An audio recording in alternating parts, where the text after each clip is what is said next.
কথা আছে, আমি আবারও ক্লিয়ার করি। বিদেশে থাকে, আমি অনেক বছর পরে আসছি, তো আসলে তখন আমার কাছে টাকা ছিল না। কিন্তু আমরা বাঙালিরা যে, আমি নিজেও বাঙালি, তো আমি যখন দেখলাম এটা নিয়ে প্রচুর ট্রোল হচ্ছে, তা আমি ভাবছি একটা মিথ্যা কথা বলে দিই যে আমি মেয়েটারে টাকা দিছি।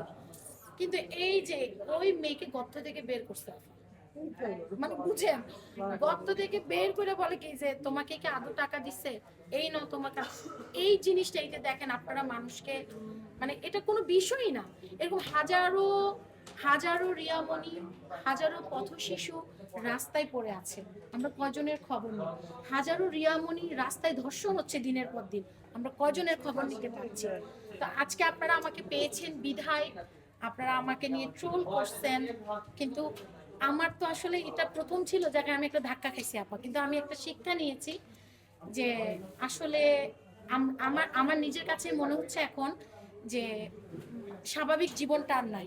আসলে এখন আর স্বাভাবিক আসলে আমরা তো স্বাভাবিক যতটুকু জীবনটা জানি যে ছবি আপনি টোল করে মিডিয়ায় করে অনেক আগে পাশের থেকে কামের কাজ রাস্তা। করেন, নাটকও করেছেন। হ্যাঁ। আপনি এর ও আগে তো বেসিক্যালি তো অবশ্যই সে শিল্পী একজন, সে নাটক করেছে, সে সিঙ্গার একজন। হ্যাঁ, অনেকদিন হলো সে বিদেশে আছে, কিন্তু সে তো মানে এই দেশের শিল্প জগতে কিন্তু অনেক আগে থেকে, বিদেশে যাওয়ার আগে থেকে কিন্তু আমাদের সংস্কৃত অঙ্গনের মানুষ। আপনার লাভ নেই। এটা হলো টোল করে পয়সা ইনকামের জন্য, বুঝতে পারছেন?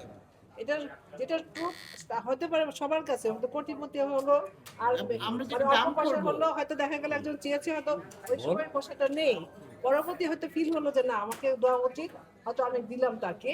এটা যে টোল করার কোনো কিছু না, এটা একদম এখন ওই যে ইউটিউবার কিছু আছে, আমি উইথ রেসপেক্ট আমার যারা ছোট ভাই বোন, আমি ছোটই বলবো, যে তারা অবশ্যই আমার বয়সে অনেক ছোট হবে এখন যারা ইউটিউবার হয়েছে। তো আমি ইউটিউবারকে আমি বলছি না, ইউটিউবার অবশ্যই আমাদের অনলাইনে অনেক ধরনের ভালো নিউজ দিচ্ছে, যে তা নয়।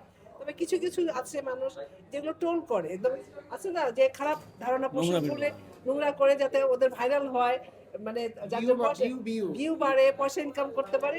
এটাই দ্যাটস ইট, আর কিছু কিছু না। যেমন আরেকটা প্রশ্ন, সেটা হচ্ছে যে খারাপ দিকটাই তুলে ধরেছেন, ভালো দিকটা মোবাইল দিয়েছেন, টাকা দিয়েছেন, সেটা নিয়ে আসলে একটা মানুষ তাকে বই ধরিয়ে দিবে, সে তো কখনো পড়ালেখা করতে চায় না, সে সংসারের দিকে ঝুঁক দিয়েছে, সেই কারণে হয়তো বা টাকাটা রাখিয়ে না না না, পাঠিয়েছে। এখানে আরেকটা কথা আপনি আছে। কাছে যান। সমস্যা নাই। আর